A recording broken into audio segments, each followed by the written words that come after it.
Buenas tardes a todos. Me toca ser, como otras veces, director de orquesta. En este caso de 4 biblistas, doctores en Sagrada Escritura, que es una cosa seria.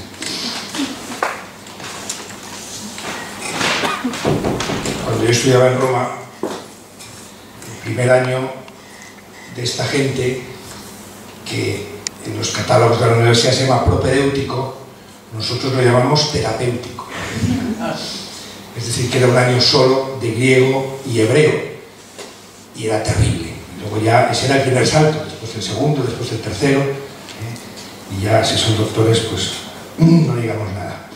Agradezco la disponibilidad del padre Iglesias, con el cual también he tenido que luchar, con el padre Mendizábal, para que viniera hoy a su casa.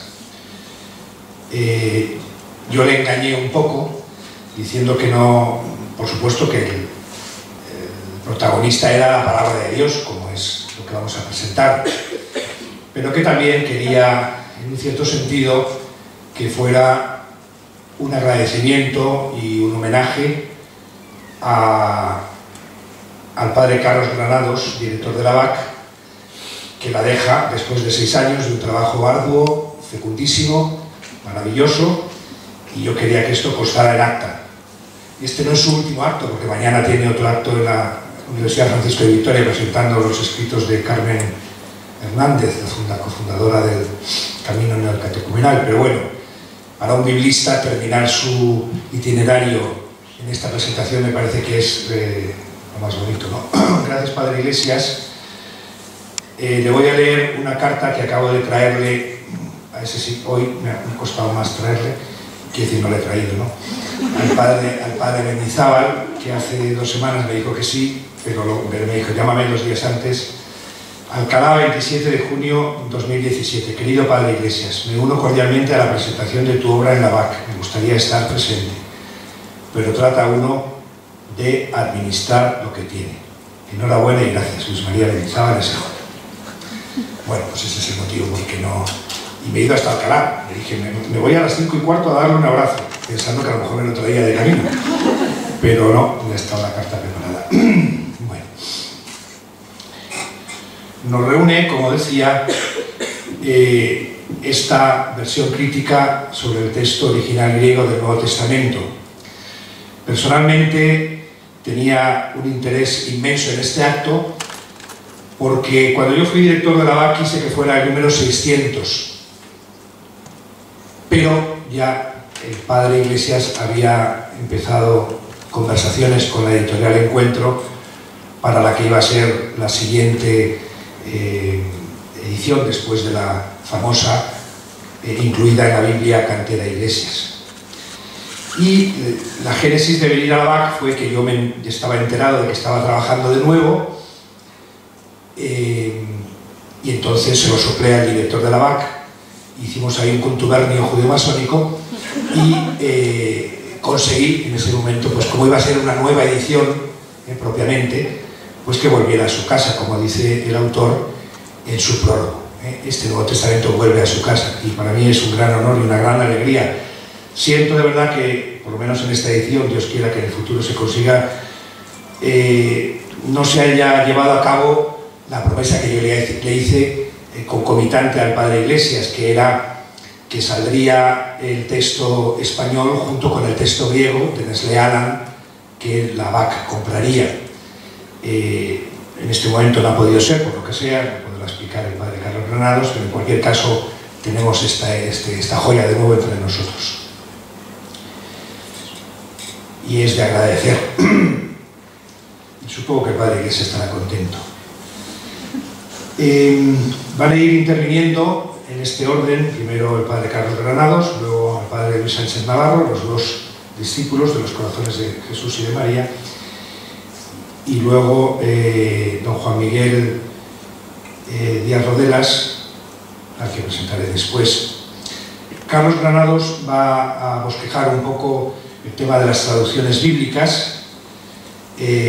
Como he dicho, él es doctor en Sagrada Escritura, el Pontificio Instituto Bíblico de Roma. Creo que es el único sitio del mundo donde se puede ser doctor, pero no en Sagrada Escritura, pero ayer dudé por la noche si en Jerusalén eso también se puede dar. ¿Y en École Biblique, verdad? Sí, esa era mi duda, mi única duda era, bueno, entonces volveríamos a la histórica competencia de jesuitas y dominicos, porque la École Biblique siempre fue llevada por los OP y el Pontificio Instituto Bíblico por los SJ.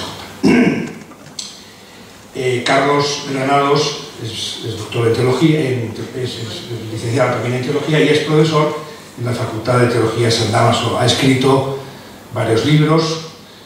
Su tesis doctoral fue La Nueva Alianza como Revelación, estudio exegético de Ezequiel 36, 16, 38. Y después ha coordinado montañas de publicaciones en la BAC, incluso antes de ser director, pues también con Luis Sánchez Navarro, El Enquiridion y otros libros en la editorial Palabra. Carlos, tienes la palabra.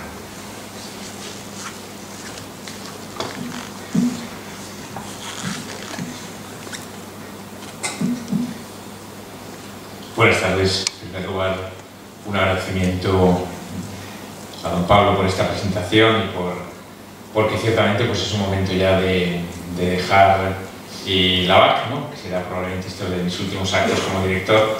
Y bueno, pues es cierto que es una cosa hermosa poder presentar este fruto maduro y bonito, que es la traducción del padre Manuel Iglesias, que vuelve a su casa después de unos años pues, de recorridos sinuosos por otras editoriales, ¿verdad? Y bueno, vuelve el hijo pródigo, podríamos decir, a su casa, ¿verdad? Con esta comparación, padre. Y es una verdadera alegría para la editorial y también para todos los que se vuelve a publicar, porque la edición estaba agotada y de algún modo pues la recuperamos. Y un saludo también a todos los que nos hemos reunido hoy aquí para compartir esta presentación. En otoño de 1975 se publicó en la BAC Mayor la Sagrada Biblia, versión crítica sobre los textos hebreo, arameo y griego, que era obra de los profesores Francisco Cantera y Manuel Iglesias, 1975. El Nuevo Testamento lo había traducido el padre Manuel Iglesias y aquella traducción del año 75 constituía ya el embrión de esta. Han pasado muchos años y, como decía, tras un camino largo, pues vuelve esa traducción a la casa de la BAC, ¿no? En un artículo interesante publicado a los 30 años de aquella traducción por el profesor Natalio Fernández Marcos, que creo que expone muy bien lo que ha sido la historia de esa traducción, Cantera Iglesias, que ha marcado toda una época, él señalaba una de las características más notables de aquella traducción y de esta. Y lo cito, leo, dice: esta traducción pone el énfasis en la lengua fuente y pretende acompañar al lector moderno en el largo itinerario hasta el original antiguo. De algún modo es como poner el énfasis en la lengua original, en la lengua griega, y acompañar al lector de la mano para que pueda llegar a saborear de algún modo, en cierta manera, el original antiguo. La traducción del padre Iglesias se sitúa de este modo en la tradición de las grandes traducciones bíblicas, que han buscado, sobre todo desde Jerónimo, la traducción literal. Se sitúa también en una línea un poco diversa de otras traducciones más modernas, que son más dinámicas o funcionales, y que pretenden primar la traducción según el sentido, es decir, acomodando más a la lengua receptora, ¿no? Bueno, es una característica que ciertamente pues, implica una elección, pero que en mi opinión pues es un acierto, ¿no? Permite saborear de algún modo el estilo original de la lengua. Uno es acompañado a ver cómo eran incluso a veces las estructuras conservadas, ¿no? Del griego y casi a veces pues forzando un poquito la gramática española, ¿no? En el año 2003 el padre Iglesias publicó en la editorial Encuentro una reedición del texto, esta vez en el Antiguo Testamento, y con más, decía el autor, casi unos 20.000 cambios, de forma que aquella era casi más que una reimpresión, una reedición, era casi una nueva traducción, ¿no? Y aquella edición venía ya acompañada, antecedida por una preciosa introducción general que recomiendo a todos leer, que es un compendio maravillosamente escrito de conocimiento, de sensatez y de ciencia bíblica. ¿Y la nueva edición? Bueno, pues esta nueva edición, que el autor llama tercera edición, vuelve a la cuna donde tuvo su origen, la BAC, hace algo más de 50 años, pero además introduce pues algunos cambios importantes, por los cuales pues creo que se puede considerar también pues una nueva traducción, de algún modo, un nuevo formato, una nueva... En la mayoría de los cambios son tendentes a una mayor literalidad, todavía más literal, ¿no? Tratando también de revisar referencias bíblicas, revisar los contextos de varios términos griegos, en fin, un trabajo completo de puesta a punto. Es verdad que en la intención original la idea era publicar junto al texto español el texto griego. Ocurrió, sin embargo, que bueno, pensamos luego, de acuerdo también con el padre Iglesias, pues hacer una primera edición solo en castellano y luego hacer otra segunda edición castellano-griego, ¿no? Poniendo los textos en paralelo. Por luego razones de la vida, ¿verdad? Pues no me va a dar tiempo a publicar esta edición en griego-español, pero quizás se publique la BAC más adelante, ya eso corresponderá a la siguiente directora, ¿verdad? Pero desde luego sería una idea formidable, como señalaba don Pablo, pues hacer una traducción, una edición ahora griego-español, ¿no? Porque la traducción del padre Iglesias algo tiene, es la literalidad que permite ir acompañando las palabras griegas y españolas en paralelo. Y a propósito de las dificultades a las que se enfrenta el traductor, no me resisto a recordar las palabras de aquel nieto que tuvo que traducir el libro de su abuelo, del hebreo al griego. Y se trata, como algunos sabrán, del libro bíblico del eclesiástico Sirácide, que comienza con un prólogo del traductor que es muy interesante. Voy a leer solo el comienzo del libro del eclesiástico, cuando cuenta las dificultades que ha tenido para traducir el libro de su abuelo del hebreo al griego. Y dice así: quedáis invitados a leer este libro con benevolencia y atención, así como a ser indulgentes allí donde os parezca que, a pesar de nuestros denodados esfuerzos de interpretación, no hemos acertado en la traducción de algunas expresiones. Es evidente que las cosas dichas en hebreo no tienen la misma fuerza cuando se traducen a otra lengua, y esto sucede no solo en este libro, sino también con la ley, los profetas y los otros escritos. Creo que son palabras que el padre Iglesias seguramente podría hacer suyas, aplicadas a la traducción que ha llevado a cabo, ¿no? Quedamos invitados, por tanto, a ser indulgentes allí donde nos parezca que, a pesar de sus esfuerzos, pues no ha acertado en la traducción con algunas expresiones, y ciertamente las cosas dichas en griego pues tienen otra fuerza que las cosas traducidas al castellano.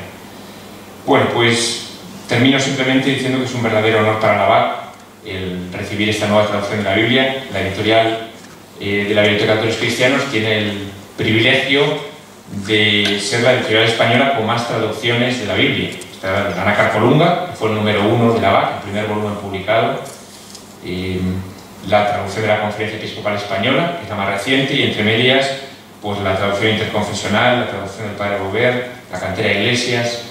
Bueno, pues es una editorial marcada también por una gran impronta bíblica, ¿no? Y acogemos de nuevo este libro pues con gran entusiasmo, con un deseo de que sea de nuevo fecundo para que muchos puedan acercarse al texto bíblico y beber de él cada uno según su capacidad, según su devoción, como dice San Efrén. Muchas gracias. Gracias, Carlos, por tus palabras. Gracias, como he dicho antes, por toda la tarea de estos 6 años. Y que ahora Dios te bendiga en la dirección del Pater Salvatoris. Para los que no conocen, hay aquí anejo, muy cerquita, un colegio que se llama Stella Maris College, o College, no es College, ¿verdad? Que la broma es que como allí va a haber chicos y aquí chicas, pues este es el máter y aquel es el pater. Bueno. Doy ahora la palabra al padre Luis Sánchez Navarro, que, como he dicho, es también discípulo de los Corazones de Jesús y de María. Él está en su casa porque es capellán de la casa de formación, donde celebra la misa todos los días. Es también doctor, pero doble. Esto sí que es para nota. No debía hacer otra cosa en su vida que estudiar. Doctor en Filología Griega por la Universidad Complutense de Madrid. y después ya encargar el sacerdocio en Sagrada Escritura por el Pontificio Instituto Bíblico. Actualmente es catedrático del Nuevo Testamento en la Universidad San Dámaso, donde enseña Evangelios Sinópticos, Corpus Joanneo y Epístolas Católicas. Es miembro de varias asociaciones bíblicas, no solo españolas, sino también internacionales, y autor y editor de un montón de libros. Es un hombre serio quiere decir que es meticuloso en sus cosas, en su trabajo, y también le doy las gracias por haber accedido a participar en este acto. Pues muchas gracias, don Pablo, muchas gracias al público asistente, muchas gracias al director de la BAC, que pues, me ha invitado a este acto, gracias a las madres que nos acogen en su casa también, para tener esta tarde, ¿no? Y el otro día, cuando pues, a un amigo le comentaba este acto, me preguntaba, ¿y por qué una nueva traducción del Nuevo Testamento? ¿No nos basta con las que ya tenemos? No me faltaba razón.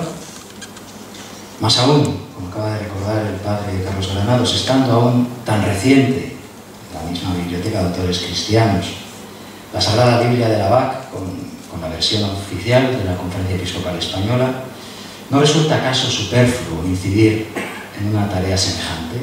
Una tarea, además, cuyo carácter trabajoso seguro que el Padre Iglesias nos podría ilustrar y contar. Podríamos aventurar varias respuestas a esta pregunta. Una primera podría consistir pues, en la naturaleza de esta traducción, como figura en el título, como ha recordado don Pablo. Se trata de una versión crítica sobre el texto original griego, de modo que se presenta con la peculiaridad de un Nuevo Testamento de estudio, pensado especialmente, aunque no de forma excluyente en absoluto, pero para aquellas personas, estudiantes de teología, aunque no solo, que sin poder acceder al texto griego, o pudiendo hacerlo, pero deseosos de desentrañar los secretos de esta lengua, aspiran a acercarse lo más posible al tenor original de estos escritos. Tenemos ya, por lo tanto, una respuesta a la peculiaridad de esta traducción. Otra respuesta posible sería aludir al hecho mismo de la traducción y también la bíblica. Toda versión de un texto es por su propia naturaleza imperfecta y provisional, y por ello es permanentemente revisable. Por una parte, la lengua receptora está en permanente evolución. Por otra parte, la fidelidad a la lengua original siempre es perfeccionable.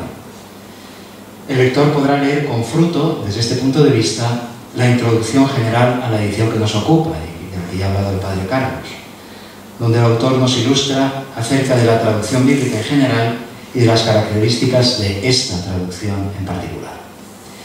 Pero hay otro motivo para justificar una nueva traducción que no se nos debe pasar por alto. Un motivo no ya de orden filológico, sino, creo, netamente teológico. La misión de la Iglesia es transmitir el depósito de la revelación, conformado, como bien sabemos, por la Escritura y la tradición, íntimamente unidas.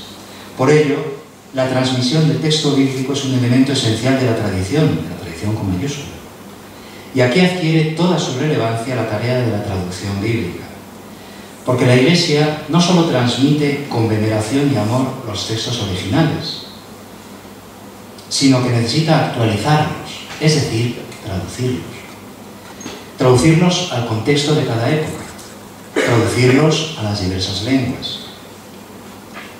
La traductio, podríamos decir, se manifiesta así como un elemento fundamental de la traditio.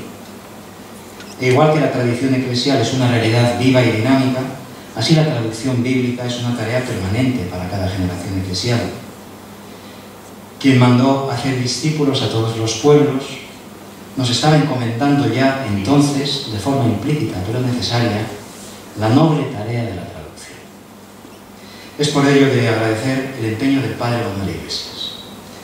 No es necesario recordar su competencia, internacionalmente reconocida desde hace decenios, en la traducción bíblica, Antiguo y Nuevo Testamento. Ya en los años 70 del siglo pasado, publicó en colaboración con el padre Luis Alonso Seque, también de la Compañía de Jesús, también profesor en el bíblico, la traducción de una parte considerable del Antiguo Testamento, traducción de los libros de Josué y Jueces en el año 73, Ruth, Tobías, Judith y Esther, también en ese mismo año, libros de los Reyes, libros de Samuel y los 2 libros de los Macabeos en el año 76. Traducir los libros de los Macabeos, padre, en su dificultad.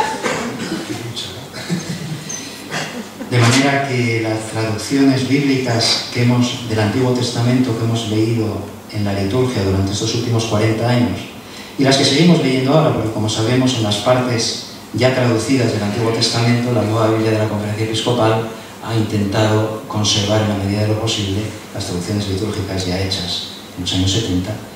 En buena parte de esas lecturas del Antiguo Testamento, pues resulta que está escondida por ahí también la pluma traductora del Padre Iglesias, sin que lo sepamos. De manera que, un traductor del Antiguo Testamento, pero más en particular, nunca ha dejado de perfilar la traducción del Nuevo Testamento, cuya primera edición, como nos ha recordado el Padre Carlos, en el ya lejano 1975, constituyó un hito en el mundo bíblico en lengua española. Y he de decir que ha conseguido en ediciones sucesivas conformar una edición del Nuevo Testamento que aúna el rigor filológico y una cercanía casi obsesiva al texto original griego con la expresión sobria y elegante del castellano viejo. A ello se suma la labor a pie de página, donde además de las explicaciones de orden filológico y bíblico, encontramos referencias al magisterio eclesial, así como a padres de la Iglesia y clásicos de la espiritualidad cristiana, que iluminan el texto bíblico de modo complementario y permiten así intuir la profundidad teológica y espiritual de los textos tan cuidadosamente traducidos. Porque se puede decir esto, cuidadosamente traducidos. Un cuidado, que quizás San Lucas lo llamaría acribia, precisión, que según lo que el adagio latino afirma de Dios, Dios es magno sin magno, máximo sin mínimo, Dios es grande en lo grande y grandísimo en lo pequeño, en lo más pequeño. Ese cuidado, como digo, se revela en los pequeños detalles y en particular en la traducción de esas partículas griegas de las que el Padre habla en su introducción, casi intraducibles muchas veces, o que tienen una traducción que para los que nos dedicamos a estas cosas les damos ya casi un valor estándar, casi invariable, ¿no? Y de las que nuestro traductor siempre es capaz de descubrir nuevos matices y de además explicitarlos, ¿no? Ese mira, fíjate del idú, el o sea, del del ahora bien, de la partícula de, ¿no? Estas partículas que constituyen muchas veces un elemento gramatical que puede parecer farragoso y erudito y que sin embargo puede tener consecuencias de calado, como lo tiene por ejemplo para la interpretación de Mateo 1:20, el versículo que nos habla de las dudas de José, el momento en que tiene noticia del estado de la Virgen María, apoyándose, aunque no únicamente, en el significado de una partícula, la partícula gar, ¿no? De esta forma el traductor busca permanentemente llevar al lector al mundo del autor, tal como requiere la naturaleza de la revelación, no al revés, en la línea que indicaba antes el Padre Carlos, ¿no? Por otra parte, la comparación con sus anteriores traducciones del Nuevo Testamento manifiestan, por así decirlo, un sano inconformismo del traductor con su propia obra, en permanente evolución hacia una traducción cada vez más precisa. Evidentemente no podemos recorrer todo el Nuevo Testamento porque tardaríamos varios siglos, pero sí que un versículo que nos puede ayudar para ver esta evolución, ¿no? En Mateo 1:19, cuando nos habla precisamente de las dudas de José. En el año 75 leíamos: como era justo y no quería denunciarla, pensó repudiarla en secreto. Ya en el año 2003 leíamos un poco distinto: como era justo y no quería descubrirla, determinó dejarla secretamente. Descubrirla en lugar de denunciarla, dejarla en lugar de repudiarla. Pero no ha quedado el traductor contento y ha seguido caminando. Y ahora, en 2017, leemos: como era justo y no quería ponerla en evidencia, determinó despedirla secretamente. Una traducción me parece más lograda, ¿no? Sí, sobre todo ese ponerla en evidencia, traduce muy bien el verbo correspondiente griego. La adherencia al texto original, sin embargo, no se traduce en literalismo, sino que se manifiesta compatible con traducciones muy personales, siempre acompañadas a pie de página por la versión servil, entre comillas, no por la versión literal.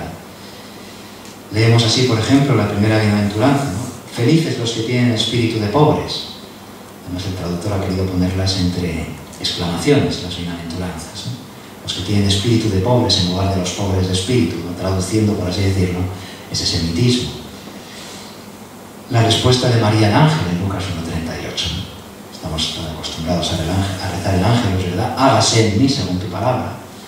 Sin embargo, como muy bien señala el Padre Iglesias, pues ese hágase, que traducimos como una forma de castellano subjuntivo, pero en griego parece que equivalga a un imperativo, ¿no? Una orden, ¿no? En griego está mucho más matizado, es un optativo, es decir, es la expresión de un deseo, ¿no? De tal manera que el Padre Iglesias traduce, ojalá me suceda según tu palabra, ¿no? Expresando así ese carácter propio del modo optativo griego, ¿no? O otra traducción, no sin audacia, tengo que decirlo, Padre, de Juan 19:35, ¿no? El que lo vio da testimonio, recuerdan el momento de la lanzada, ¿no? En la página, vamos, en la traducción correspondiente del Padre Iglesias leemos, el que lo vio y sigue bajo el efecto de aquella mirada, continúa testificando, expresando así el valor del perfecto griego, el valor gramatical de esta forma verbal, que expresa no solo una acción pasada, sino el efecto que permanece de esa acción pasada, ¿no? Por eso, el que lo vio y sigue bajo el efecto de esa mirada. Notemos, en fin, cómo el traductor hace a veces opciones, por ejemplo, de crítica textual, a veces arriesgadas, siempre con fundamento. Quizá la más representativa sea Juan 1:13, el prólogo del Evangelio de Juan. Recordamos aquel lugar donde se nos habla del que cree en el nombre de Jesús, que no ha nacido de la carne ni del deseo de varón, sino de Dios, ¿no? Y referido al creyente, ¿no? a los que creen en el nombre de Jesús. El Padre Iglesias lo lee en singular, ¿no?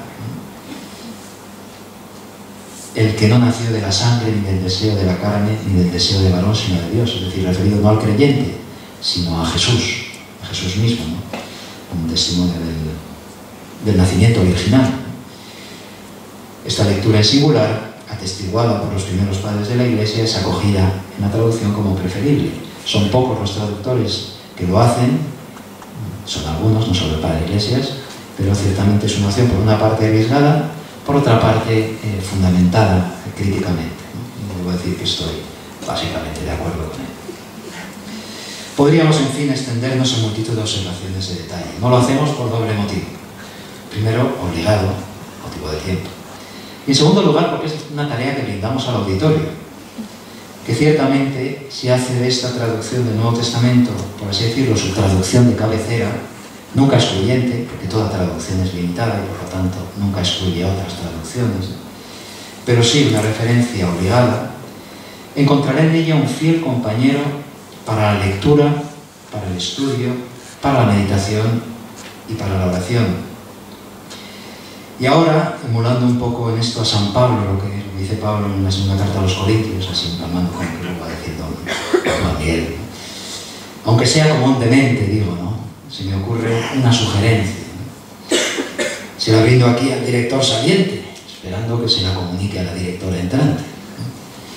¿No sería posible una nueva Sagrada Biblia de la Bach Mayor, en la que se incorporara esta nueva traducción, quizá junto a una versión del Antiguo Testamento que, actualizada, estuviera a la altura de la gran traducción de Francisco Cantea? Sería magnífico. Espero, en fin, haber dado una respuesta satisfactoria, por lo menos mínimamente satisfactoria, a mi pregunta inicial, al porqué de una nueva traducción del Nuevo Testamento.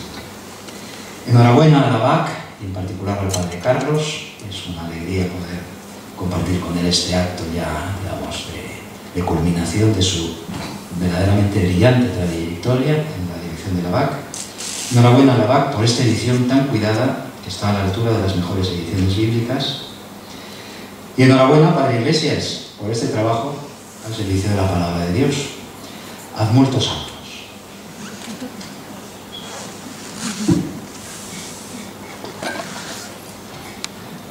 Decía el padre Machaca, en nuestra época, reiteradamente en sus páginas, de donde Se confirma lo dicho con algunos ejemplos.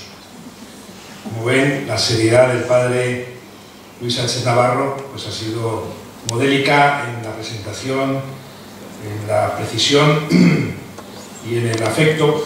Yo no sé si él era discípulo del padre Iglesias cuando era laico, pero me suena que tendría mucho contacto con él. Entonces algo se le habrá pegado, y por lo tanto la tradición continúa.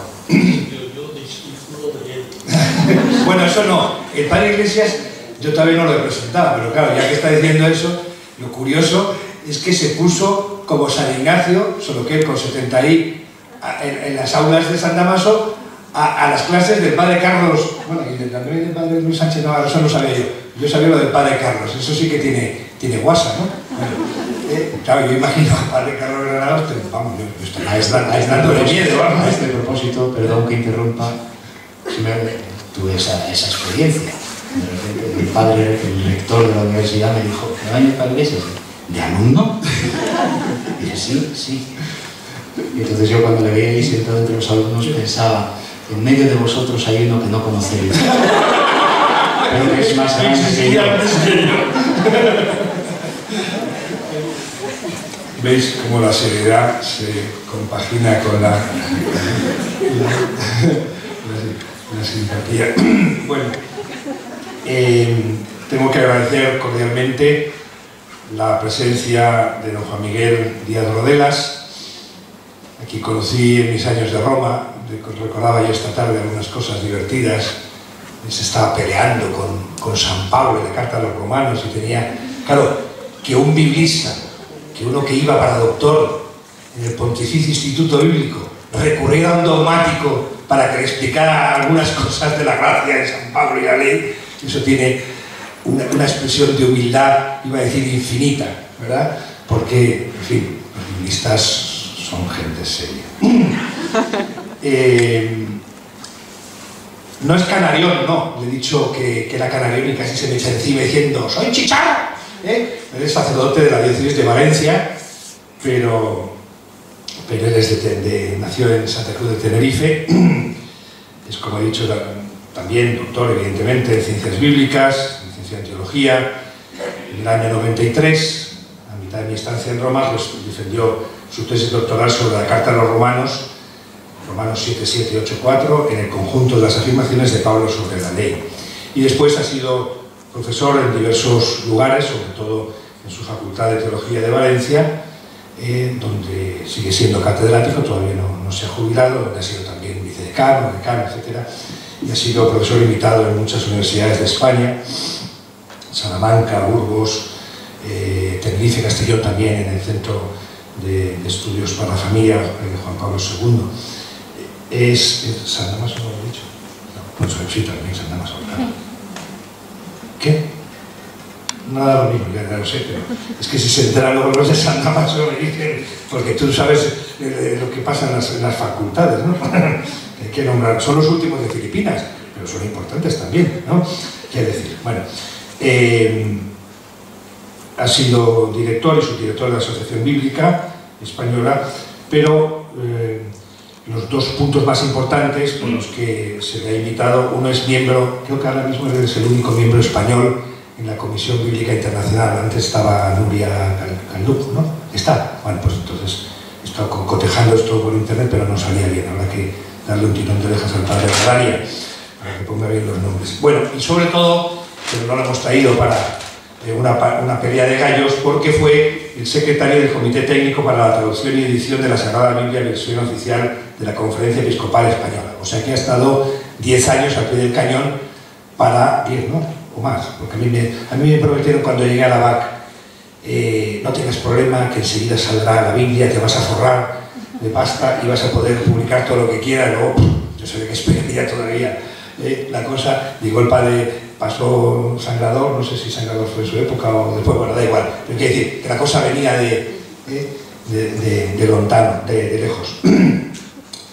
Y pues él sabe mucho de Biblias, evidentemente, y por eso nos pareció que era la persona más indicada para venir. Le agradezco su amistad, su generosidad con su tiempo y te doy la palabra.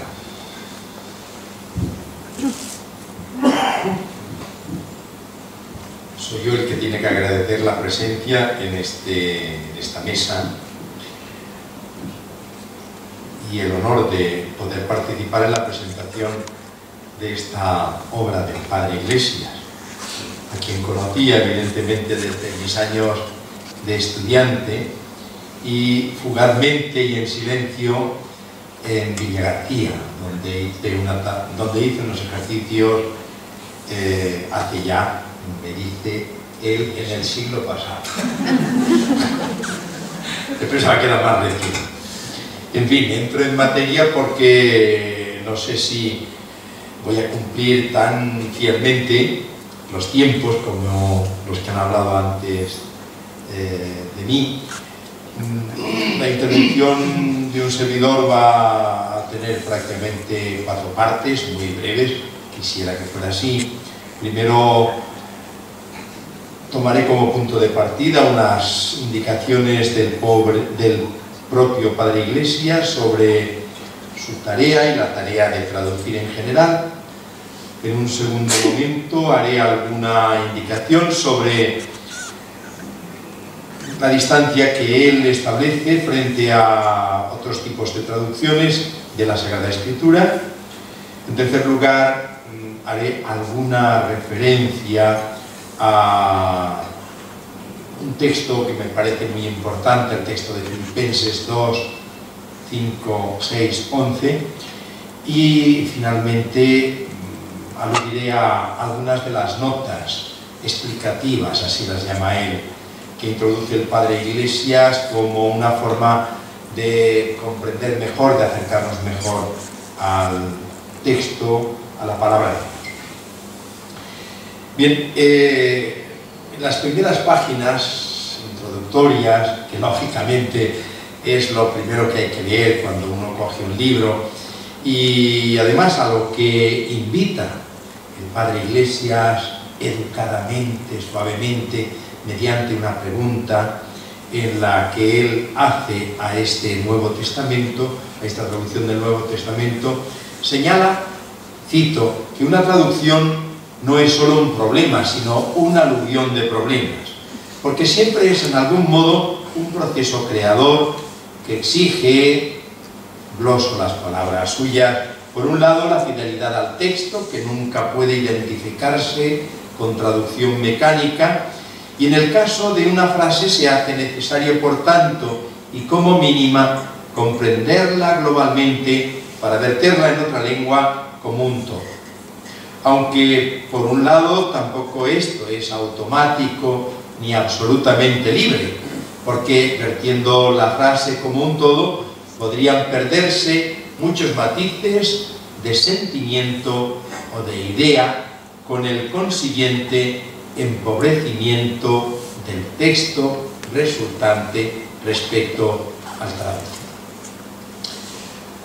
Hablando en general del necesario y apasionante trabajo exegético del Nuevo Testamento y por extensión de la labor de traducción, sigue afirmando el Padre Iglesias que no debe ser el traductor quien dice, sino que ha de disimular su propio estilo y sus gustos y prejuicios, a fin de llegar a ver qué pensaba y quiso decir el escritor humano y detrás de él Dios, al redactar el texto sagrado para poder decirlo simplemente en otra lengua. Este programa teórico es el que desea poner en práctica el Padre Iglesias, el que ha puesto en práctica en esta edición de su ya clásica traducción del Nuevo Testamento. Por ello indica que esta pertenece no pertenece a la categoría de las llamadas tradiciones populares, expresándose en términos muy discretos, a mi entender, sobre los límites de estas traducciones populares. Dice él, cumplen su misión y son importantes, pero hay que reconocer que suelen esquivar las dificultades del original y corren el riesgo de acomodar las ideas del texto a las ideas del lector o del traductor. Personalmente, Padre Iglesias, creo que hay que decir mucho más de estas pretendidas traducciones populares, la mayoría de las cuales se alejan de tal modo del texto que quien las lee, solo con mucha dificultad, puede llegar a conocer lo que pensaba y quiso decir el autor humano y detrás de él Dios.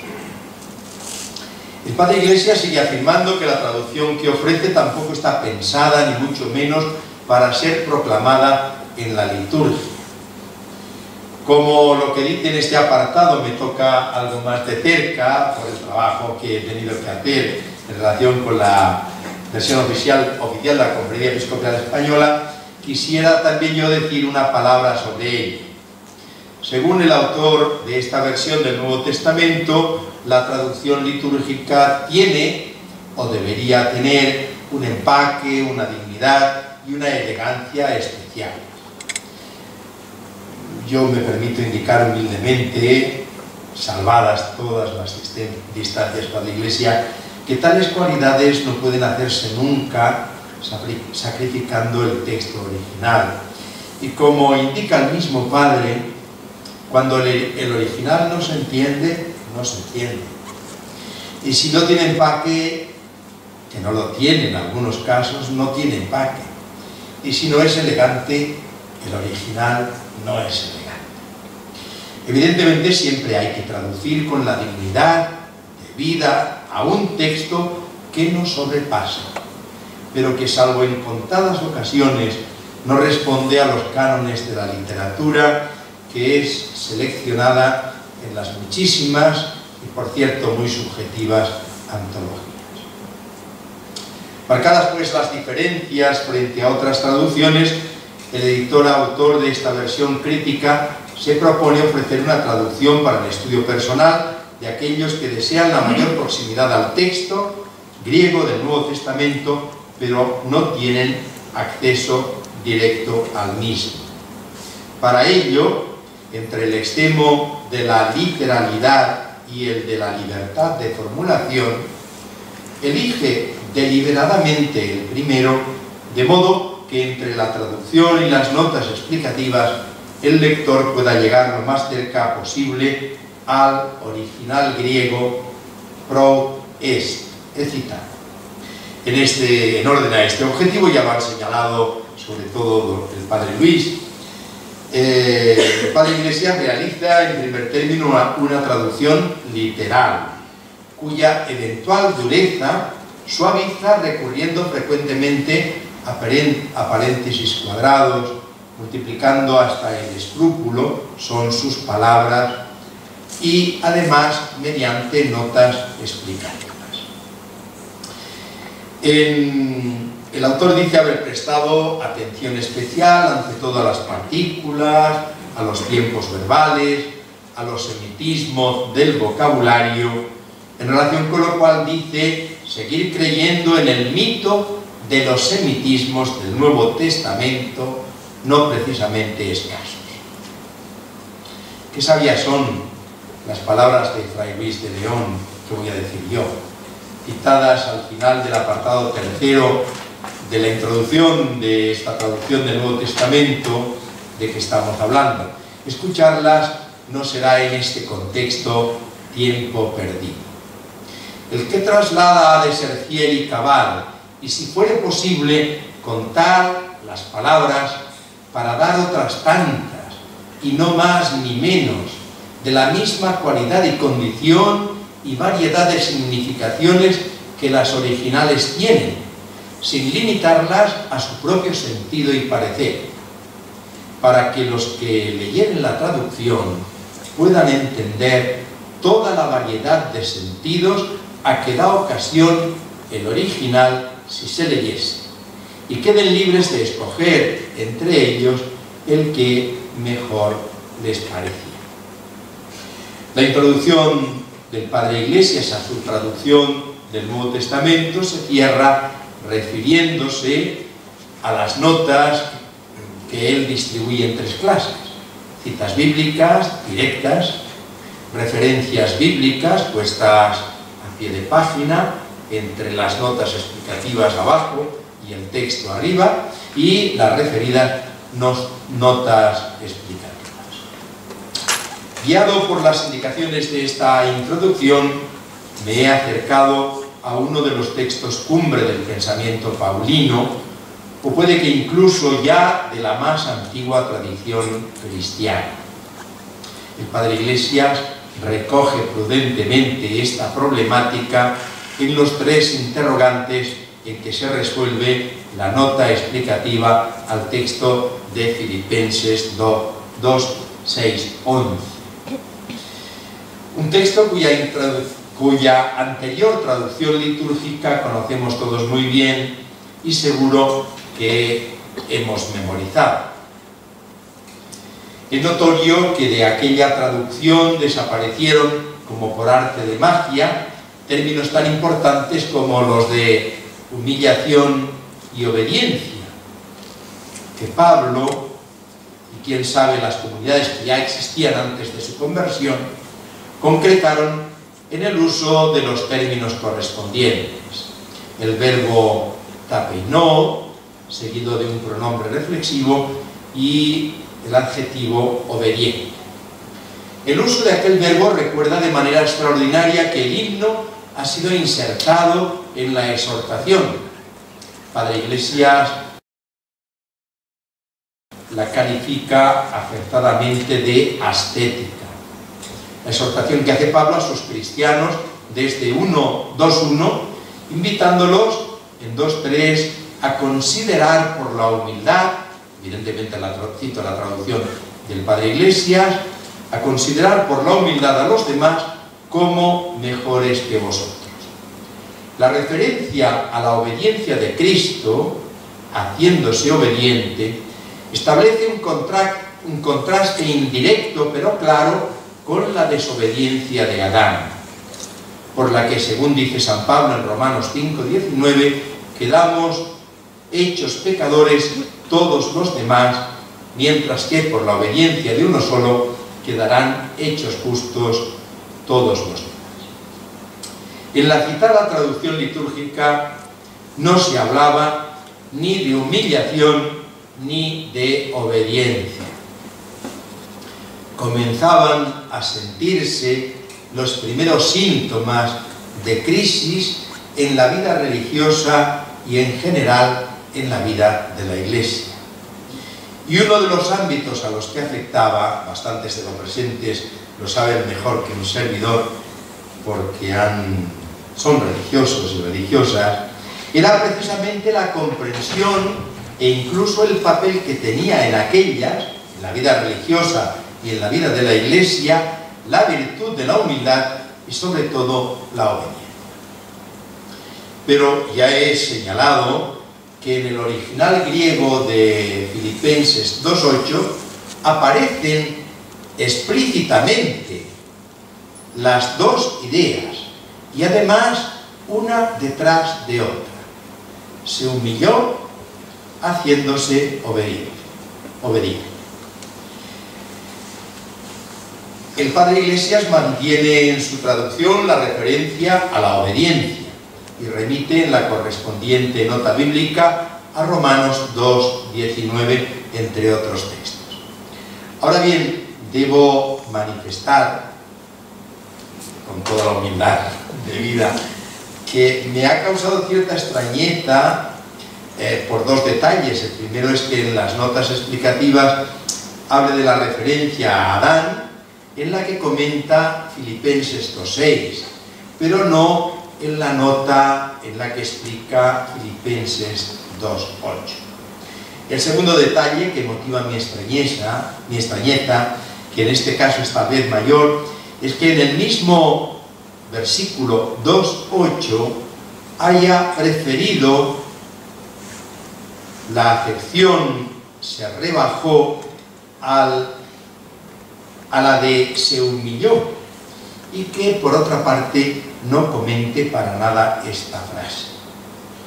Un servidor que es ignorante en muchísimas cosas, pero sobre todo en espiritualidad ignaciana, ha descubierto, valiéndose de internet, un comentario indirecto, pero especialmente sabrosísimo, a Filipenses 2:8 en la explicación que ofrece el de Loyola a la primera manera de humildad. Cito a San Ignacio desde internet. Se me equivoco, padre, me perdón. Y me lo dice después, evidentemente. Es a saber que así me baxe y me humille cuanto en mí sea posible, para que en todo obedezca a la ley de Dios nuestro Señor. De tal suerte que aunque me hiciesen Señor de todas las cosas criadas en este mundo, ni por la propia vida temporal, no sea aún de liberar, de quebrantar un mandamiento, quier divino, quier humano, que me obligue a pecado mortal. Sobre la base de este comentario de San Ignacio, que desde luego no cita expresamente Filipenses 2:8, pero que se puede descubrir inspirado en las palabras de Pablo, no sé si sería preferible traducir el etapeinos en geautón por se humilló. Esta fue, por otra parte, la traducción de San Jerónimo en su Vulgata, que ha mantenido la Neovulgata. Humiliavit semetit sum pactus obediens mortem, etc. De este modo, creo yo, quedaría resaltada la vinculación del himno a la exhortación en la que inserta, comentando la cual, y en concreto la referencia de la misma a la humildad, dice el Padre Iglesias: esta palabra es un ejemplo de la pacífica revolución lingüística que el cristianismo provocó en el mundo grecorromano. Nunca un pagano hubiera llamado virtud a la humildad, que en su mentalidad era despreciable falta de carácter. Me mantengo en el marco del mismo escrito paulino, la carta a los Filipenses, para ponderar la acertada cita del Catecismo de Bartolomé de Carranza en la nota explicativa a Filipenses 1:23, ya que tengo el deseo de emprender la marcha para estar con Cristo, sería con mucho lo mejor, así traduce el Padre Iglesias. Al hablar del deseo del cielo, el que fuera arzobispo de Toledo pone al apóstol como ejemplo, afirmando, así lo cita el Padre Iglesias, como San Pablo, que después que entró en la iglesia militante, comenzó luego a suspirar por la tumba. Más adelante, estoy acabando, es San Francisco Javier quien sirve al autor de la traducción del Nuevo Testamento para comentar bellamente Filipenses 2:21. En la traducción del Padre Iglesias, pues todos buscan su propio interés, no el de Jesucristo. Dice San Francisco Javier: qué muerte es tan grande vivir dejando a Cristo después de haberlo conocido, por seguir sus propias opiniones o aficiones. Y por el contrario, qué descanso vivir muriendo cada día, por ir contra nuestro propio querer, buscando no los propios intereses, sino los de Jesucristo. Al comentar la petición que Pablo dirige en Filipenses 4:3 a un legal compañero de fatigas de Filipos para que ayude a Evodia y Síntique, porque combatieron a mi lado por el Evangelio junto con Clemente y los demás colaboradores míos, el Padre Iglesias cita la afirmación de Lumen Gentium 33, según la cual los seglares pueden ser también llamados de diversos modos a una cooperación más inmediata con el apostolado de la jerarquía. Basten estos ejemplos para mostrar la enorme riqueza de esta traducción del Nuevo Testamento y de una manera particular de sus notas explicativas. Sin duda, a mi entender, cumplirá muy bien su objetivo, que expreso repitiendo para concluir las palabras con que las manifiesta su autor, que el lector pueda llegar lo más cerca posible al original griego pro est y completándolas de algún modo al mensaje que las palabras transmiten. Muchas gracias.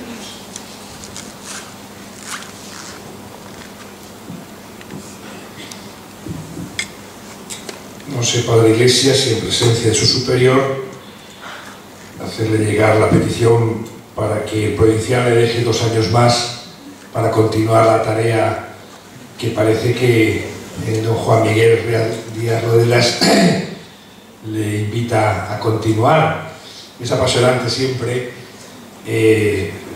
cuando las cosas son discutibles o son aclarables o son perfeccionables, ver cómo puede haber discusión intelectual. Eso a los padres a veces de los que se doctoran en las universidades, en las facultades de teología, salen asustados, pero porque no saben el nivel en que se está moviendo pues el director de la tesis, el censor, etc.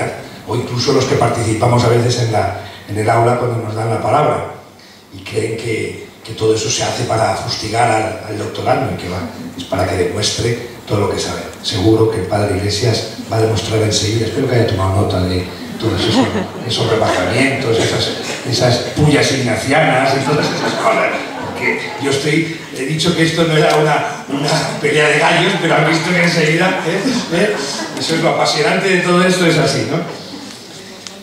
Yo tuve la suerte de estudiar en la Gregoriana, aunque no le tuve de profesor, pero tuve a alumnos suyos y contaban de un padre que llevó toda la tarde intentando recordar su nombre. Era profesor de arqueología cristiana y vino alguna vez al CETE. Padre, ¿cómo se llamaba? Bueno, era el único profesor de la Gregoriana al que terminada cada clase se le aplaudía. Normalmente los alumnos aplaudimos a los profesores. Yo soy de la Gregoriana, no soy de la élite del bíblico, pero se les aplaude al final del curso, ¿no? Cuando este padre murió, en español, y es que llevo todo el rato, han visto que estaba buscando en internet un poco, y es que ni por esas, y creo que lo he citado en algún libro mío y tampoco en la búsqueda no me salía en una historia. Cuando murió, quiso que en su recordatorio, figurara la frase de San Pablo a los Corintios: Roca autem erat Christus. Es decir, toda su vida estuvo estudiando rocas y piedras, arqueología cristiana. ¿Cómo se llamaba este? No, español. Español, sí. Vino aquí y hablaba de la Eucaristía y de la resurrección en los sarcófagos, y era la rapera, vamos. Pero bueno, ¿qué se le va a hacer? La memoria esa es la que es. Yo no quiero, evidentemente, que el Padre Iglesias se muera, pero yo creo que podría dejar dicho en su testamento, no sé si los testamentos, ¿jesuitas tienen testamento? Bueno, que en el recordatorio pusiera la palabra era el corazón de Cristo. ¿Por qué digo esto? Hoy no sé por qué he brujuleado un poco en Google, poniendo a Manuel Iglesias González, hay alguno más, pero bueno, enseguida lo he cribado y evidentemente salía SJ solo hay uno. Porque el otro se llamaba Ignacio, decían que era lo importante, pero bueno, ya estará en el cielo, ¿no?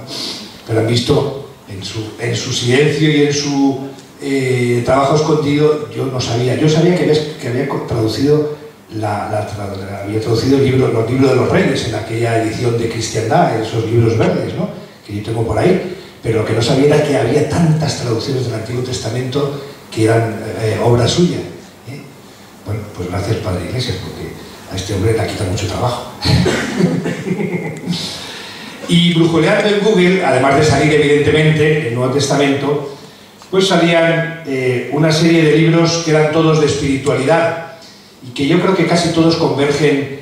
Bueno, siempre es evidentemente la palabra. Yo tengo la suerte de haber acompañado al Padre Iglesias en sus publicaciones, después de que él dejó la apostolación, que hacía también sus cosas evidentemente, y Reino de Cristo, pues yo creo que lo primero que le reuní un poco y empecé a pelear ya con él, pues era Refranes para el Espíritu, Sancho II, ¿se acuerdan, no?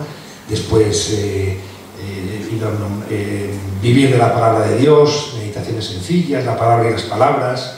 Les anuncio que ya he entregado a la BAC para los que siguen Magnificat de los nombres de Cristo, ya se ha terminado, ya está, y enseguida tendremos, Dios le dé mucha vida, para que todo el zoológico de la Biblia salga en un libro que se llamará Fieras y ganados, bendecid al Señor. Ya está en marcha, ya está el perro ya está en diciembre, que lo sepáis. Bueno, el padre Iglesias, ¿qué voy a decir de él? Uno le debe tantas cosas, en fin, siempre ha sido muy remiso a, siempre hay que estar peleando, es tremendo, cuesta todo, pero bueno, pues poco a poco se consiguen las cosas con paciencia, la paciencia toda la alcanza, aunque sea Pablo Cervera, que es muy impaciente, pero y nos reímos a mandíbula batiente, en vivo y por teléfono, entonces, y eso es maravilloso. Lo que quiero decir que cuando he dicho esa anécdota, estoy convencido de ello.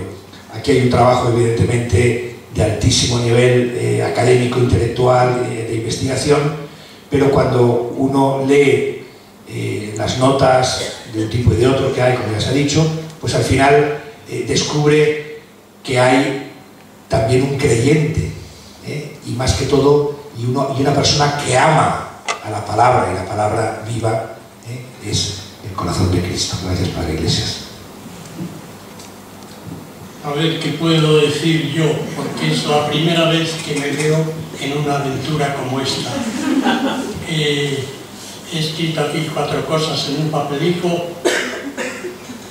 Tengo que darles gracias a quienes yo pensaba que eran los jueces de un tribunal, y me ha resultado que usan bastante el incienso, aunque es facultativo después del concilio. Bien, se lo agradezco de verdad, pero no voy yo ahora a reproducir mis alabanzas a cada uno, porque esto iba a parecer la sociedad de alabanzas mutuas. Bueno, gracias, y gracias a todos los aquí presentes. Aunque tengo que decirles que si han venido por mí, por delicadeza conmigo, por agradecimiento a mí, pues no les abriendo la ganancia. No sé si valía la pena. Si han venido por oír algo de la palabra de Dios o ver que hay sacerdotes que también leen la Biblia y eso, pues me alegro mucho. Aquí el protagonista es el Señor. En la palabra de Dios, pues tampoco es Dios. Dios es más grande que su palabra, pero es por donde se nos comunica principalmente. No solo, pero sí principalmente. Bien, pues que Él les llene de fuerza y de valor y de luz, y que puedan decir toda la vida, como el salmista, que es una frase que a mí me gusta mucho, en el Salmo 119, lámpara es tu palabra para mis pasos, luz en mi sendero. Como esas lámparas que llevan los mineros en la frente, ¿no? Como pensaban los judíos del tiempo de Jesús, que el ojo humano no solo recibe luz, sino que la emite. Las frases de Jesús, si tu ojo está enfermo, está malo, es que no puedes ver tu camino. Si tu ojo está purificado, bien, es esa misma idea.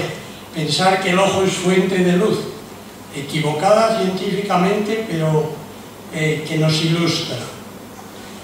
Bien, digo algo sobre mi experiencia desde que me metí en este berenjenal. Ahí en el primer prólogo, el prólogo de la primera edición, digo una frase de pasada, que no es ninguna andanada de costado. Digo que por circunstancias providenciales tendría que contar una historia. Yo aterricé en Villagarcía, pues casi no sé por qué. Y allí no tenía ni oficio ni beneficio, tanto que me daba vergüenza ir al comedor, porque ya yo estoy comiendo un pan que no he ganado. Ayudé en la enfermería, pero luego superior, no, déjales, que ya se basta. Ayudé en la biblioteca, no te metas. Y yo, entonces, ¿qué hago? Tú descansar. y no me había preguntado si estaba cansado o no, pero bueno. Gracias al padre Máximo Pérez, que algunos conocen, a quien un día que me llamó por teléfono le comenté, pues es que estoy que no sé qué hacer.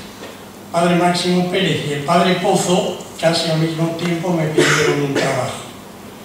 El padre Pozo se había comprometido con la Santa Sede a la edición oficial latina del Catecismo de la Iglesia Católica, pero se veía solo. Él había pedido ayuda a unos cuantos, nadie podía, y acudió a mí. Bueno, y me asignó una parte que ya no recuerdo cuál es. Yo no tenía ni ordenador, ni siquiera máquina de escribir. Entonces le escribía a mano, lo más claro que podía, y se lo mandaba, y luego él ya lo arreglaba en latín y lo ponía. Y el padre Máximo casi al mismo tiempo me dijo: hombre, a mí me dijiste una vez que tenías notas tomadas de tus lecturas en Roma, ¿y por qué no te pones? Y empecé, como no tenía prisa ni me urgía nada, me propuse, dije, bueno, para el año de la redención, el 2000, tenerlo hecho como un regalo a Jesucristo. Luego para la edición tardó 2 años todavía. Y le fui cogiendo el gusto, aunque repito, ponerse en ese plan muchas veces es muy duro. Luego de repente te encuentras una perla ahí, como si apareciera entre montones de arena, y aquello ya te basta para varios días. Pero otras veces, y concretamente San Pablo, del que soy un amigo irreconciliable, porque es que me dio un trabajo enorme, pues al fin dicen, un hombre, que lo comparas con los evangelios, todo tan sencillo, tan llano, aquí se al pan pan y al vino vino. Iríamos a San Pablo y unos párrafos y empalmados. En el original no había signos de puntuación, aunque ellos sabían distinguir.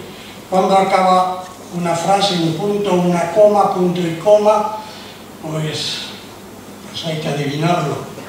Probablemente me he equivocado muchas veces.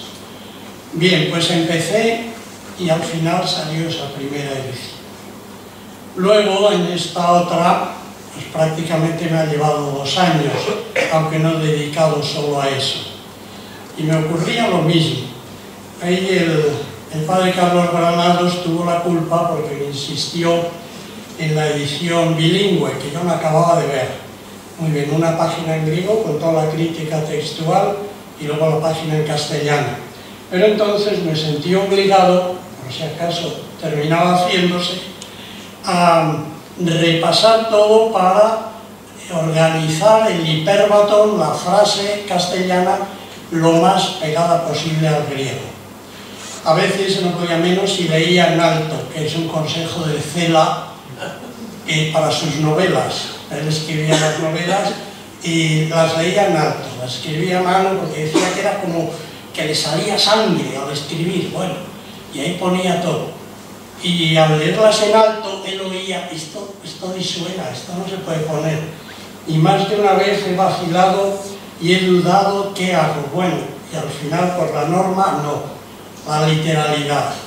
En cambio, aquellas traducciones del Antiguo Testamento, la norma era que, yo no la acepto, pero bueno, un castellano que esté al alcance del hombre de la calle, que se pueda leer.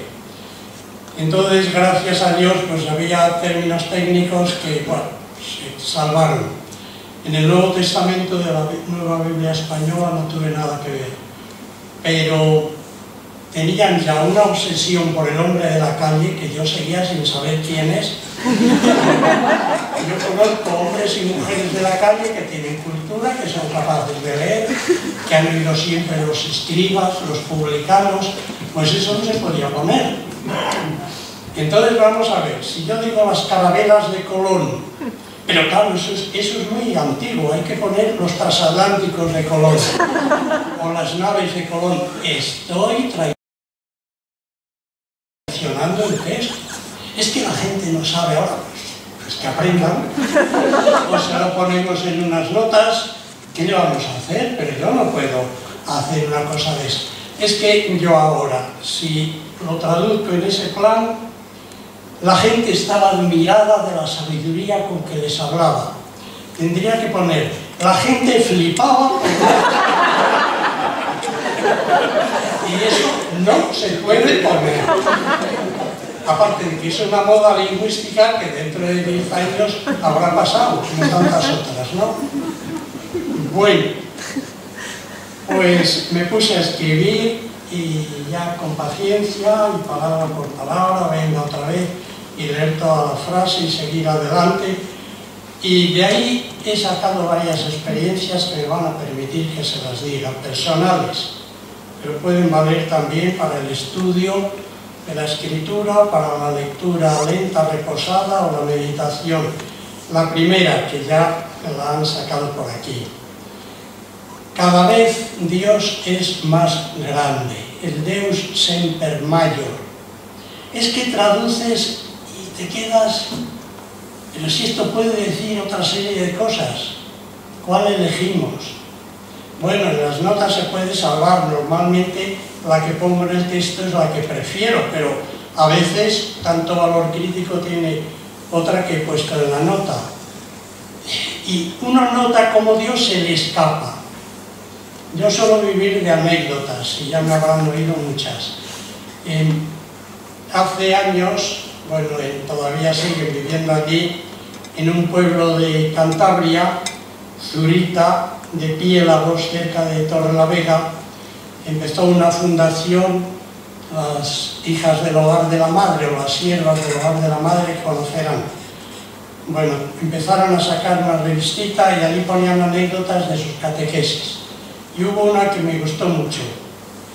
Era una niña a la que en su grupo de catequesis la religiosa les había dicho: para la semana que viene me traéis pintado a Dios. Cada una que se lo imagine como le parezca y lo trae. Bueno, pues a la semana siguiente cada una hizo lo posible.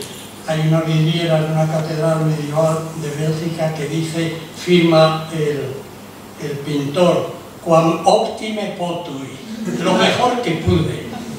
Yo no sé si esto se puede hacer mejor, pero yo mejor no lo he podido hacer. Bueno, pero llegó una y la monja se quedó así un poco sobresaltada porque aquello, comparado con aquel dibujo, pues Joan Miró es un pintor realista y figurativo. ¿Y qué hacemos? Todas las marañas así cruzadas. Y no quería tampoco darle un disgusto a la niña y le dijo: oye, una pregunta, ¿a ti te parece que Dios es guapo o es feo? Y la niña, que olió la tostada enseguida, dice: y hermana, Dios es muy guapo, lo que pasa es que a veces se mueven las fotos. Pues a mí se me ha movido muchísimas veces en las fotos. Digo, pero bueno, si no estate quieto, a ver, ¿qué puedo poner? Porque sé que eso es pobre, que no, que se podría decir más, o de otra manera más exhaustiva. El querer, por ejemplo, hacer algo que suena a paráfrasis, lo que han citado por acá del perfecto griego. Si para un griego el tiempo de perfecto no es y vio y creyó, sino que esa acción está ahora, es presente. Digo, eso como se dice, no hay más remedio. Digo, bueno, pues vio y sigue bajo el efecto de esa mirada, sigue viendo. Cosas así que se pueden discutir. Ahora me ha entrado la manía últimamente del vocativo. Los hebreos no tenían el vocativo, el caso vocativo. Entonces ponen el artículo y el nombre. Y he descubierto, pues medio a lo tonto en este curso, que en castellano medieval se hacía así, todos los romances. Dígasme ahora el marinero, dígasme ahora ese cantar. Yo no digo mi canción, sino a quien conmigo va, ¿no? El romance del conde Arnaldos. Dígasme ahora el marinero. Nosotros diríamos simplemente, dime ahora marinero, vocativo. Bueno, y en otros muchos momentos igual, y en griego lo mismo. Entonces, en la escena del lavatorio de los pies, dice Jesús: vosotros me llamáis el Señor y el Maestro. ¿Por qué no va a ser un vocativo? Vosotros me decís, maestro, señor, y decís bien, pues lo soy. Bueno, estoy seguro que a muchos les parecerá raro, pues para mí ha sido un descubrimiento. Pero Dios siempre más grande. Esa experiencia que tuvo San Efrén, no lo voy a leer para no alargarme, cuando comenta la traducción y sentido de la Escritura.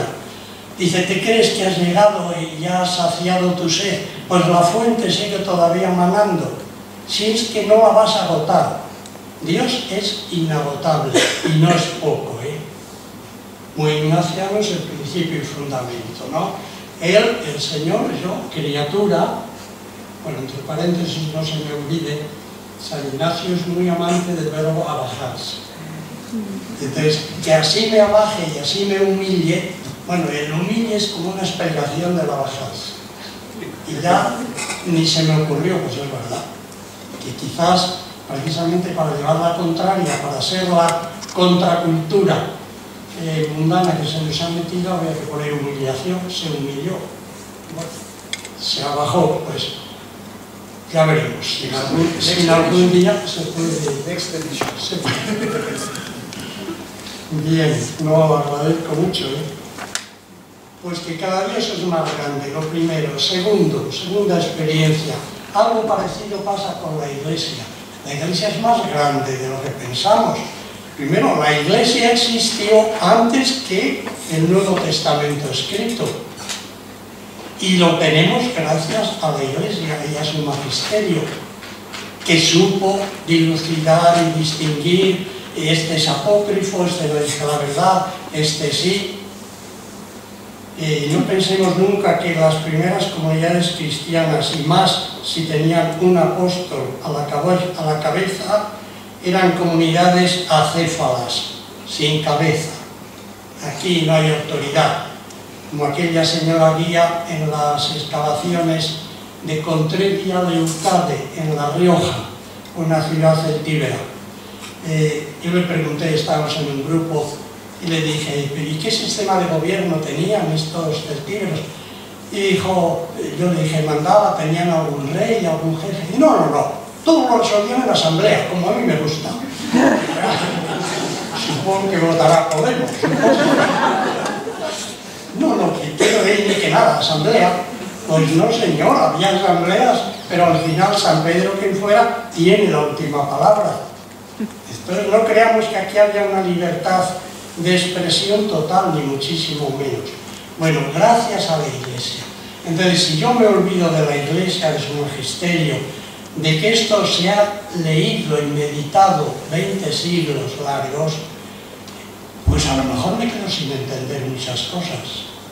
Entonces no podemos dejar de lado. Ahí me ayudó mucho en el año 75, que yo era un novato, el padre Gumersindo Bravo, profesor de teología en Comillas. Bueno, me hizo un resumen de pasos, de concilios, de definiciones, luego yo he ampliado, alguno lo he omitido, me ayudaron muchísimo. Que luego me he convencido de que cosas definidas por la Iglesia como verdades de fe, frases de la Escritura, son poquísimas. La Eucaristía, la Virginidad de María, alguna otra. Como que ha dejado una libertad enorme. Muy bien, verdades de fe, pero si no hay una discusión, si no hay una herejía, la Iglesia pues no se mete a explicar. Ya da por supuesto que entendemos. La Iglesia con su magisterio, y de hecho es que nos movemos en arenas movedizas. Y como esto se ha despreciado hoy, a mí me da mucha pena. A lo mejor he cargado las tintas más de lo debido, aunque he sacrificado cosas que hubiera querido poner. Pues porque es que fuera de la Iglesia no vamos a entender la Biblia. El luteranismo, muy bien, la Escritura. Primero, que Lutero no puso la sola Escritura. Esa palabra sola fue añadida después. Ahí empiezan engañando, Lutero no dijo sola Escritura. Bueno, pues el luteranismo se ha fragmentado tanto que ahora, ¿quién tiene razón? ¿Qué vale? ¿Qué no vale? ¿Por qué se han impuesto los métodos histórico-críticos que hacía falta que se aplicaran a la Biblia? como hace muchísima falta que se apliquen, no sé si hay por aquí, al Islam, al Corán. Yo les retaría a que se dejaran hacer un desguace como se ha hecho con la Biblia. No quedaba nada. El invento de los inventos, ¿no? Y la Biblia ha resistido. Y ahí estamos.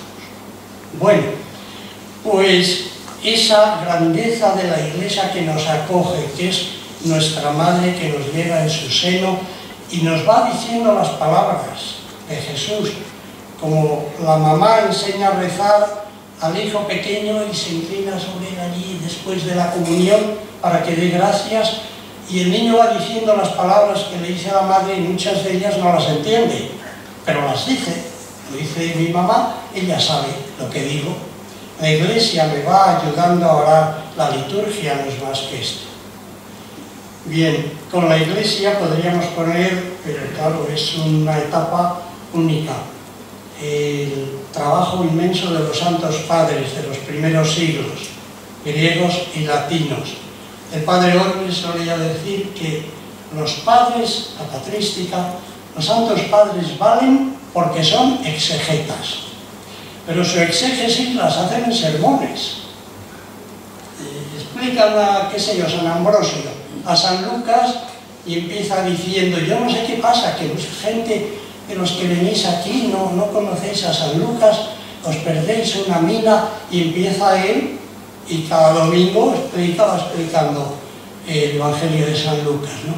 Es su exégesis. No tiene un diccionario al lado, a veces citan, porque saben, San Agustín mismo aconseja que se tengan libros de las diversas lenguas, que se aprenda a ser posible el griego. Él no lo llegó a hablar, no era bilingüe. Tertuliano sí, en el norte de África. Hablaba latín y griego con toda facilidad. San Agustín no. Bueno, San Juan de Ávila mismo dice que lea la Biblia en latín a un párroco con una carta famosa, la tengo por aquí, pero es que casi me da vergüenza, porque dice, yo lo he seguido mucho con el pensamiento, le dice, y aprenda algo de griego, si es posible, y luego lea a Crisóstomo y Jerónimo, dice, y a los santos de antaño, mucho más que a los no santos de ahora. ¡Oh, es fabulosos! Y aquí venga como si la exégesis bíblica hubiera empezado con Bullman o con no sé quién.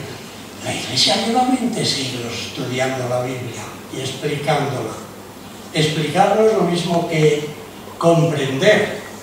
Ya lo decía Lázaro Carreter en aquel librito ideal de cómo se comenta un texto literario escrito para los de bachillerato. Bueno, pues se decía que no es lo mismo. A mí me explica el profesor, parece que lo he entendido y a lo mejor no lo he comprendido, no lo he asimilado, no lo he hecho mío. Bueno, otra experiencia, la tercera, sería el descubrir una vez más la unidad entre el Antiguo Testamento y el Nuevo. Yo no digo que para entender el Nuevo Testamento haya que saber hebreo, pero es que es un hebreo calcado a la letra, pensado por semitas que tienen como lengua madre una lengua semita o semítica. Si no es el hebreo, es el arameo. Luego ha habido dudas muchas veces. Algunos piensan que el Evangelio de San Juan se escribió en hebreo y que lo que tenemos es una traducción. Bueno, pues es que eso tiene que reflejarse. No hay ningún bilingüe perfecto, digan lo que digan. El pensar en dos lenguas supone un esfuerzo del cerebro que no está al alcance de todas las fortunas, ¿no? Entonces, bueno, sabemos 4 palabras y para orientar a un turista despistado o algo así, más o menos. Como aquel cobrador de un autobús de Roma, tenían el conductor por delante, el cobrador por detrás, entraba por detrás, y estaba ya lleno el autobús, pero él quería que fueran para adelante, avanti, avanti, y le dice uno, diga go on. Y empezó el go on, go on. Bueno, pues así sabemos 2 palabras. Bien,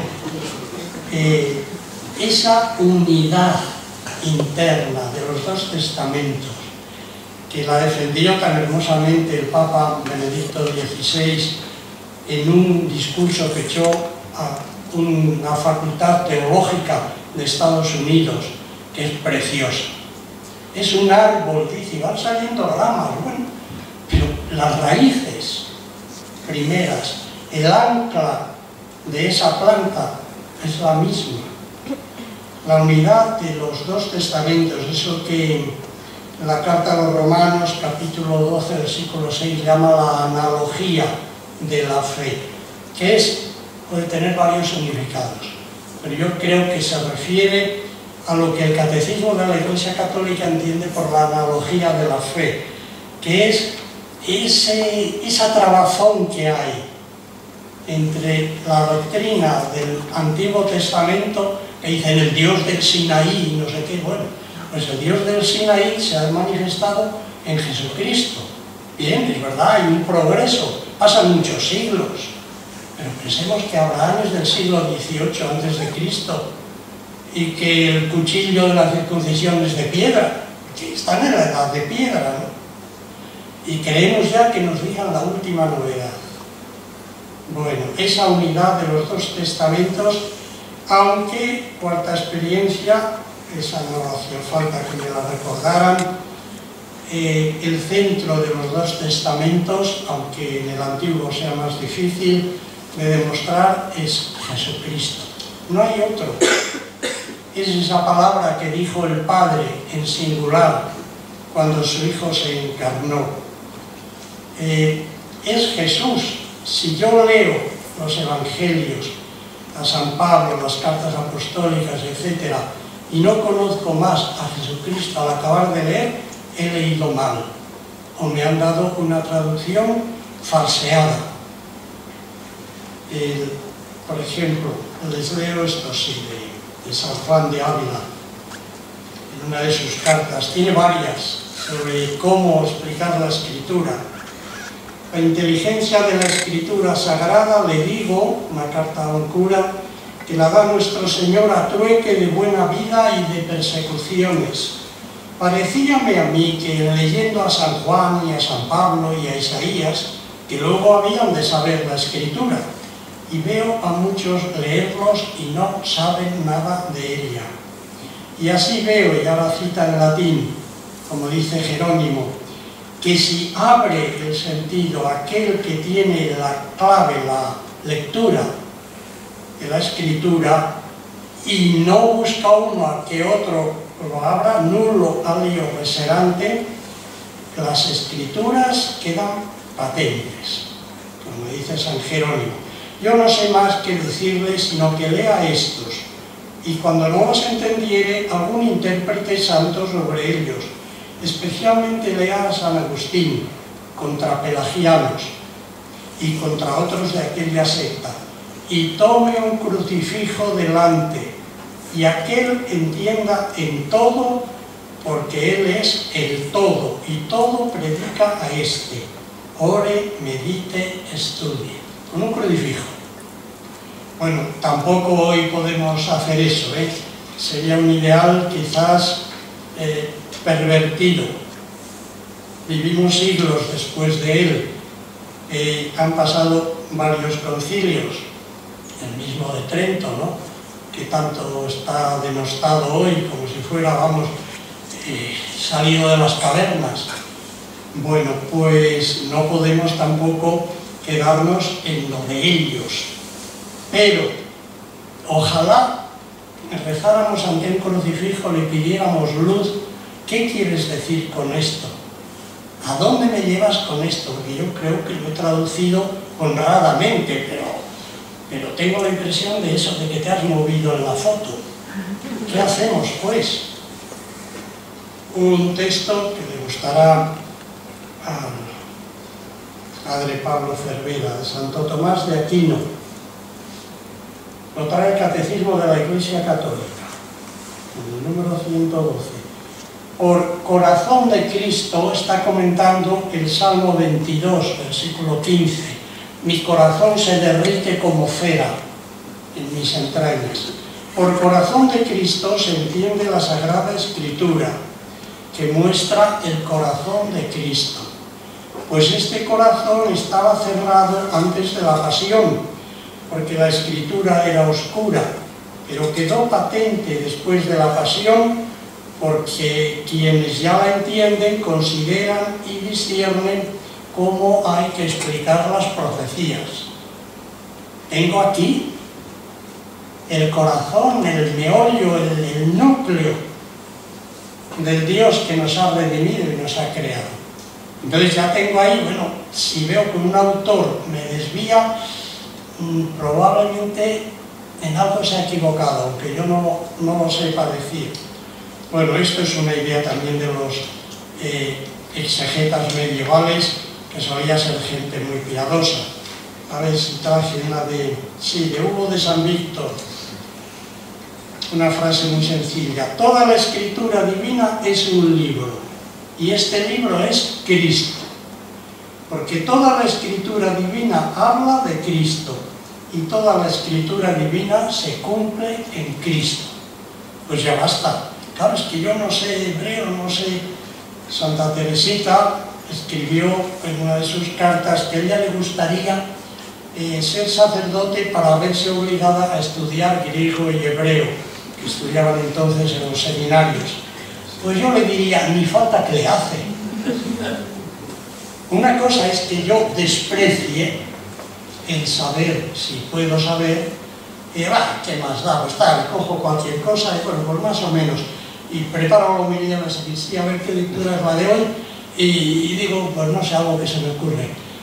Eso no debo hacerlo, pero lamentar, ay Dios mío, si yo hubiera podido estudiar griego, hebreo, bueno, y sumerio, y acádico, y todo, y árabe, y todo lo que haga falta, y siríaco.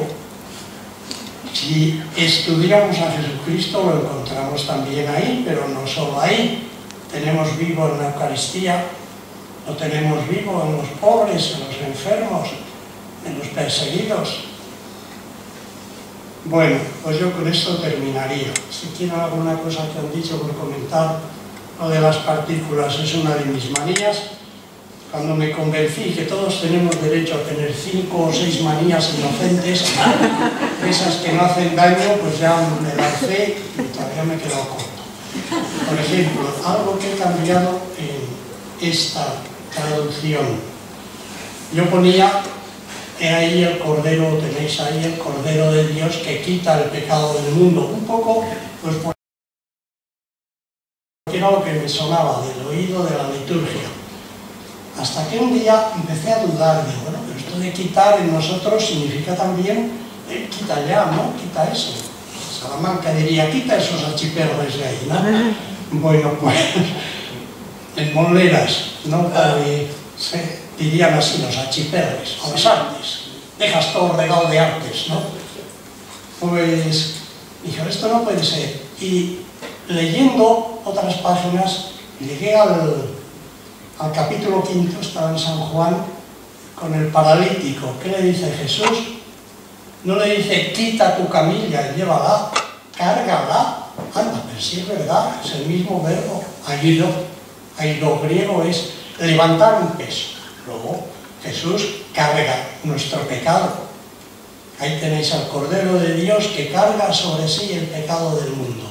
Quien lleva en su espalda es la cruz, la alusión a la cruz.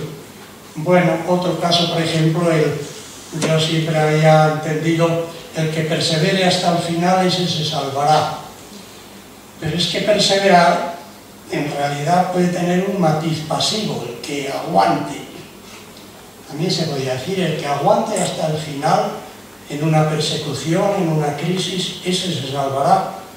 Es el verbo meno, que es el verbo de la perseverancia, de seguir, quédate ahí, tú aguanta lo que puedas. Pero con un prefijo que es hypo, que es ponerse debajo para sostener un peso. Aquí en un terremoto se cae, aguanto la viga y a ver, me quedo en un rinconcito a ver si me salvan. Bien, entonces, ¿por qué no puedo traducir hypomeno, resistir? El que resista hasta el final, ese se salvará, que da el matiz activo del aguante. no es aguantar pasivamente, y ahora me ha venido aquí un reuma fatal, bueno, aguanto. No, no es resistir a un enemigo que quiere vencerme.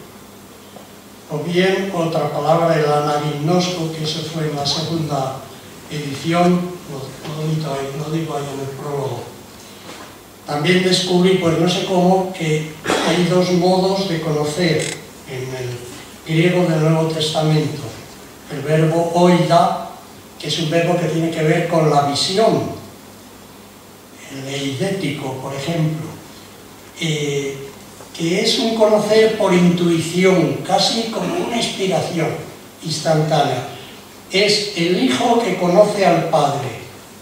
Pero Jesús también usa otro verbo, que es el verbo del conocer trabajosamente, el ginosco. Y si es anaginosco, con más razón todavía. Entonces, no queréis venir a mí para tener la vida. Vosotros escudriñáis las Escrituras, investigáis. Pilato, cuando recibió el informe de que Jesús era de Galilea, se lo mandó a Herodes. Se ha informado, ha preguntado a la policía y ahora tiene datos. Ahí ha habido un trabajo de él o de otros para informarse, investigar, etc. En San Pablo alguna vez me ha valido, ahora no recuerdo en qué momento. Bueno, ojalá tengamos todos la coherencia de vida con lo que leemos aquí, que yo creo que mucha gente no lee la Sagrada Escritura porque no es un cuento para niños, y tiene cosas muy duras. Jesús emplea palabras que ahora los sacerdotes apenas nos atrevemos a emplear cuando predicamos. Es que espantas a la clientela. Jesús no pensó si se quedaba sin clientela, y habla y dice lo que tiene que decir. Al pan, pan, y al vino, vino. El que quiera ser discípulo mío, cargue sobre la espalda su cruz cada día y sígame. Toma ya.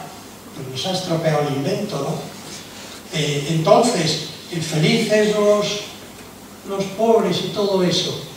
Una cosa, entre las palabras de casi creación nueva cristiana está la humildad como virtud, que es a un pagano, bueno, lo despreciaría. El pobre, la palabra griega para decir pobre es el que se acurruca y que le da vergüenza, ¿no? Bien, pues hay una que no es la felicidad. La felicidad la diría un griego profano. Inventaron la palabra latina ya al traducir con San Jerónimo, beatitudo. Bienaventurados los pobres, bienaventurados. Es otra felicidad, otro tipo de felicidad.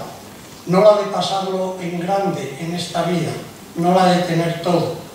Bueno, no acabaríamos nunca. Mi deseo final, con una frase de San Agustín, en el Sermón 95, párrafo primero. Esto que os doy, yo quisiera regalárselo a todos, luego no puedo, pero las cosas son como son. No podemos vivir, no debemos vivir para el dinero, pero no podemos vivir sin dinero, como esto, ¿no? Aquí en la vaca. Esto que os doy no es mío. Yo como de lo que coméis vosotros, me alimento de lo que vosotros os alimentáis y vivo de lo mismo que vivís vosotros. Comemos todos de la misma fuente, del mismo plato, la palabra de Dios que da vida eterna. Tú tienes palabras de vida eterna, pero ¿a quién vamos a ir? ¿Quién nos puede dar la vida? Si no eres tú, con tus palabras, con tu ejemplo, con tu vida y tu muerte, con tu sangre. Palabras de vida eterna. Se agosta la flor, se seca la hierba, dice Isaías, y luego lo aprovecha San Pedro en su primera encíclica, y muere. En un día de calor se seca aquello. Pero la palabra de Dios permanece para siempre. Sigue viva para siempre. Y no morirá nunca.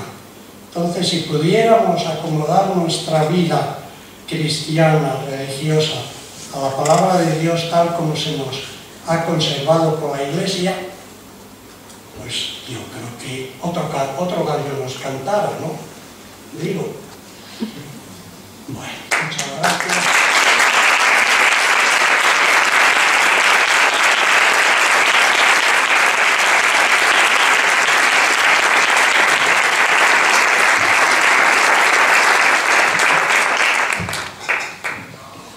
El lunes al padre Iglesias le hacía yo sonreír por teléfono diciéndole: padre Iglesias, en la guía semanal de la diócesis de actos aparece la presentación del Nuevo Testamento del profesor Iglesias. Y era la primera vez que yo oía, como veis, lo de profesor queda bastante cortito. Habrá que decirles a los de la Infomadrid que actualicen. Hemos escuchado a un maestro con minúscula que nos lleva al maestro con mayúsculas. Y luego, nada más terminar, bueno, nada más dar las gracias a todos los presentes. He olvidado decir la adhesión de la Madre General a este acto, que a las 4 cogía el avión para Roma y no podía estar presente. Y como digo en todos los actos de presentación, mi querido padre Miguel Nicolau, jesuita, que fue profesor mío en Toledo, pues era muy simpático, mayor que divertido, y decía que la gloria de Dios pide que se escriban libros, pero la gloria de Dios también pide que se vendan. O sea que a comprarlo. Muchas gracias a todos.